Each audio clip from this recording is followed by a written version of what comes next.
Hello and welcome to Auspol Explained, where I dive into all the things you've ever wondered or even not wondered about Australian politics. As I am making this episode in December, I've decided to go for a Christmas theme. The history of Christmas Island. Get it? I promise that not all the jokes will be that bad.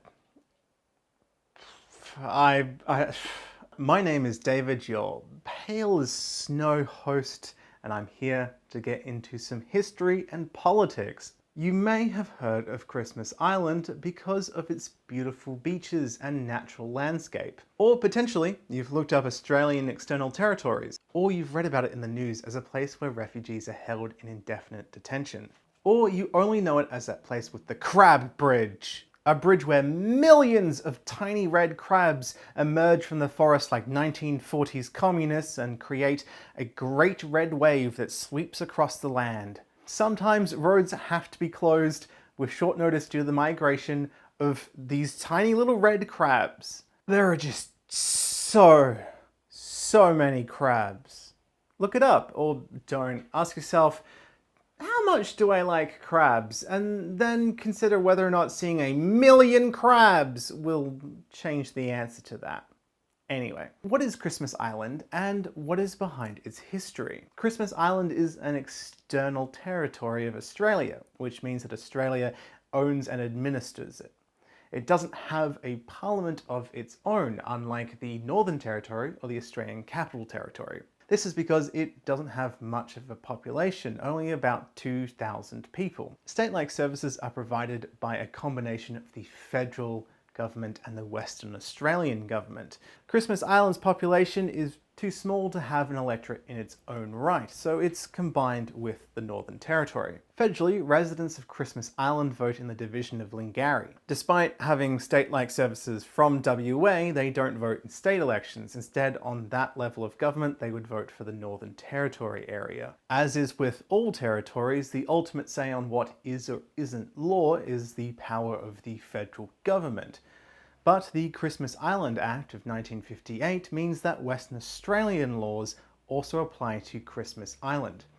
The island's only internal government level is a local government with 9 councillors.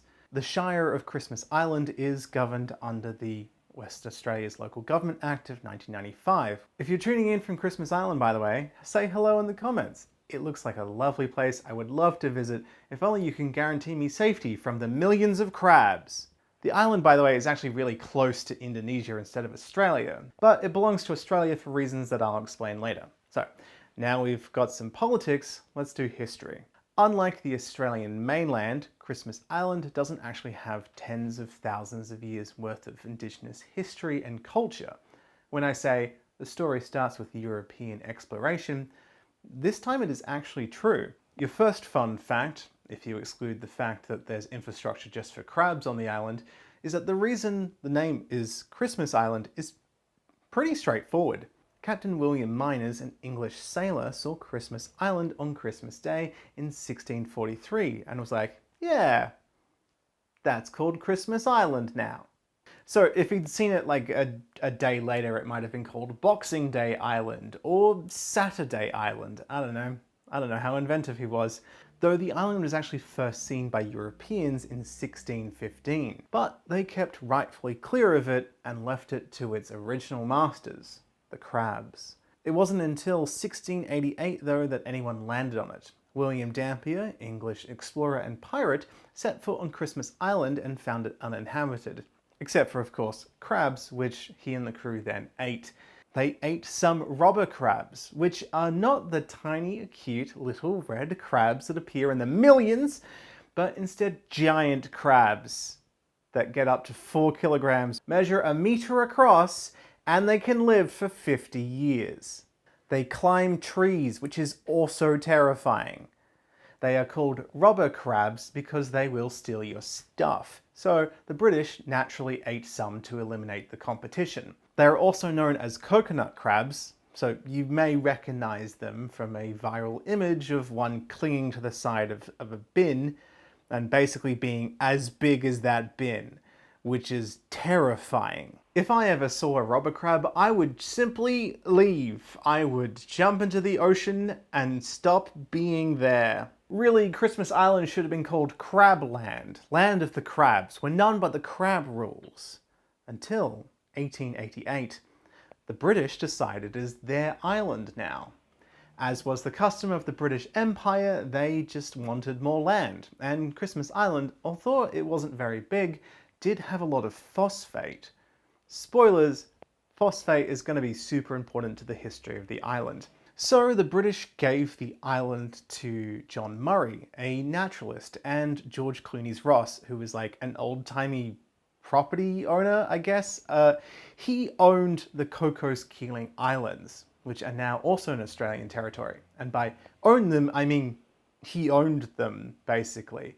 Not in the way that like a government or state claims ownership over land, more of how like the Monopoly man owns most of the board by the end of the game. His father was one of the first settlers of the island, and so the family was, for generations, referred to as the King of the Cocos, and owned nearly every piece of property for nearly 150 years. The fifth in line of succession of the family relinquished authority of the Cocos-Keeling Islands to the Australian government in 1972. But yeah, so rewind 100 years ago and the dude was just so rich, but the British were like, maybe he could have another island. That makes sense.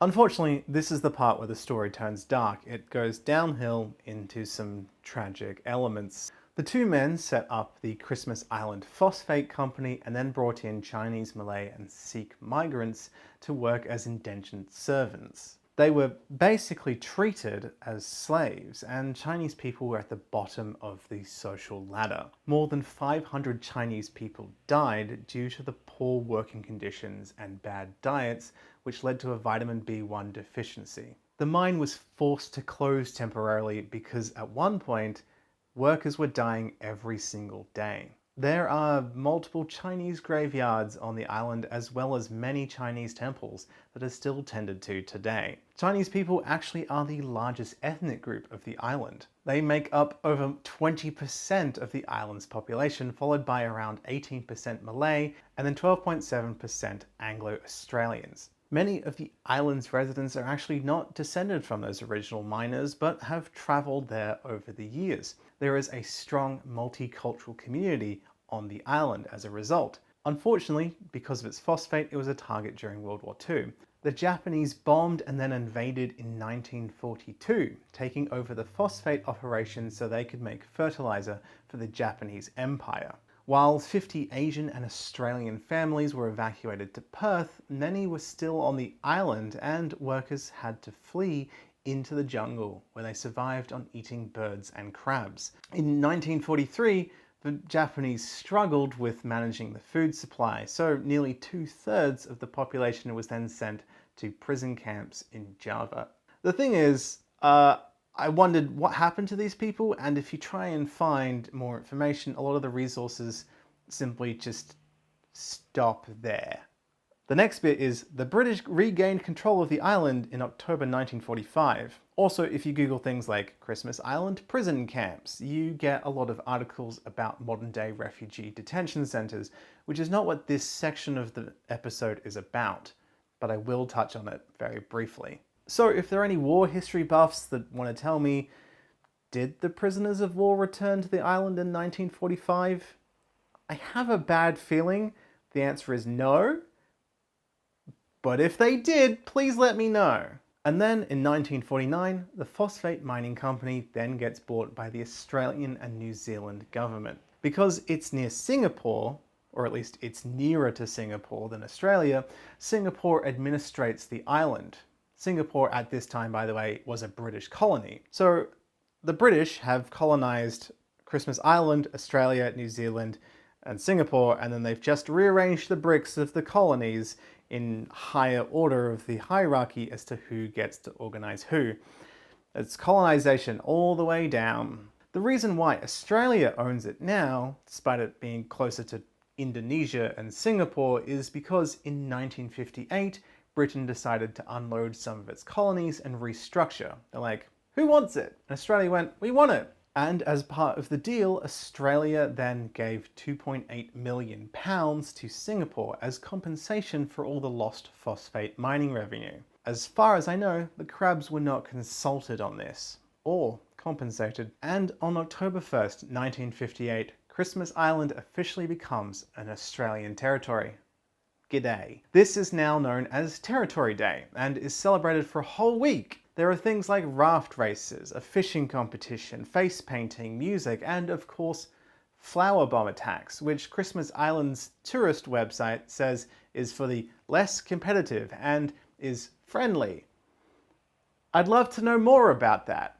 But unfortunately, when I try to search up examples of Christmas Island flower bomb, I get results about Operation Grapple, which is a series of British nuclear and hydrogen bomb tests that took place in 1957 and 58 on the islands of Maldon and Kiritimati, which is also known as Christmas Island, but it's a different island. The Australian Christmas Island is in the Indian Ocean, and the Kiritimati Island of the Republic of Kiribati is in the Pacific Ocean, so different sides of Australia. The United States also, by the way, conducted nuclear tests in the Pacific in the 1960s. That's not super relevant to this episode, it's just I don't want to pretend that this didn't happen, and I consistently share trivia with anyone who listened to me. So, hey, if you weren't aware of British and US military history, they blew up nuclear bombs near inhabited islands and then did not evacuate the people who lived there. So if you want to learn more about Christmas Island and you start looking things up and get confused, that is because there are two Christmas Islands, okay? One was bombed by the Japanese during the Second World War, and one was near bomb tests by the UK and US after the war. Both actually have the robber or coconut crab and were once colonized by the British. They're basically actually like the island equivalent of cousins. So that's your fun geography fact for the day. There are two Christmas Islands. And if you're thinking, hang on, I thought this was about history, not politics. Surprise, sucker! History and politics is one and the same. They're basically actually just siblings as subjects. Only one is just old. And now for the reason why Christmas Island appears in the news today. Refugee detention centers. This topic is controversial and has like 30 years worth of history and really deserves its own episode in its own right, so I'll only be brief about it. In 1992, the then Labour government under Paul Keating introduced mandatory detention for people who arrived via boats without visas. They would be detained until either granted a visa or deported. Sometimes they were sent to a country different to the one they came from because they had fled that country out of fear of persecution and possibly death. A lot of these people were refugees, and that is how being a refugee works if you weren't aware. To be fair, there are a lot of people that don't understand what being a refugee means. It's not like these people just tried to go to Australia for a holiday without filling in paperwork. They were scared for their very lives. Now, Australia has had immigration detention centres long before 1992. But 1992 was when detention became both mandatory and potentially indefinite. Before there was a time limit of 273 days, and now there isn't one. So that means there are still refugees in Australia's care as I make this episode that have been detained for over 7 years and counting, albeit those ones aren't held on Christmas Island. This decision has affected refugee and immigration policy ever since, and how strict governments are on this issue has been a central part of some election campaigns. We have mainland detention centres, but Christmas Island was the first offshore one. It was opened in 2001 under Liberal John Howard's government and continued to operate under every successive government, though it was closed for a year in 2018 to 2019. You've possibly also heard about refugees being detained in Manus and Nauru detention centres. Those two places are countries in their own right and not external territories. This has been a controversial topic that has divided public opinion for 30 years and counting. People have wildly different ideas about refugee policy, intake of refugees, and what are Australian human rights obligations, and also how do we treat refugees that are under our care. And you'll also almost certainly see people arguing in the comments about this subject, which I hope, really hope, remains civil, though let's be honest, I have low hopes. The detention centres haven't just been used for refugees though. During the start of the COVID-19 pandemic, the Christmas Island Detention Centre was temporarily used as a quarantine facility for people returning from China to Australia. But since then we have been using hotels for the quarantine system, which you're probably more familiar with. Comment down below if you have spent time in a hotel quarantine and tell me, how did you manage to entertain yourself for 2 weeks? And that brings us to the present, which hopefully isn't too bleak of a present. I mean, maybe depending where you are, you possibly with family for Christmas, maybe you're not. Unless, of course, you are tuning into this episode in the future where, you know, we've actually finally managed to vaccinate most of the world's population. In which case, sweet. I'm so relieved. That means potentially you could go visit Christmas Island. It is not all about some historic racism. It is actually very beautiful. They have a wonderful national park, which is in fact 63% of the island is covered by that park. Tourism is a major part of their economy. And if you go in the right time, you won't have to deal with the crabs. There's also a reef and beautiful basalt rock formations, which I know my wife would love to see. Though I would have to convince her to overcome her strong dislike of the crabs. So probably not. So consider visiting in the future. I'm not being paid by the tourism board, by the way. I just wanted to end on a positive note. And there you have it. Thank you so much for tuning in. I hope you've learned a thing about Australian history. Comment down below what you would like to learn about next. And if you are experiencing this in the right time of year, Merry Christmas and have a Happy New Year. In the description, there's a link to the script so you can see all the citations I used to make this episode, as I do with every episode. Share this with your friend who likes crabs or something. I don't know. And if you're feeling very generous, you can support me on Patreon, but don't feel pressured. Anyway, thank you so much, and I will see you next time.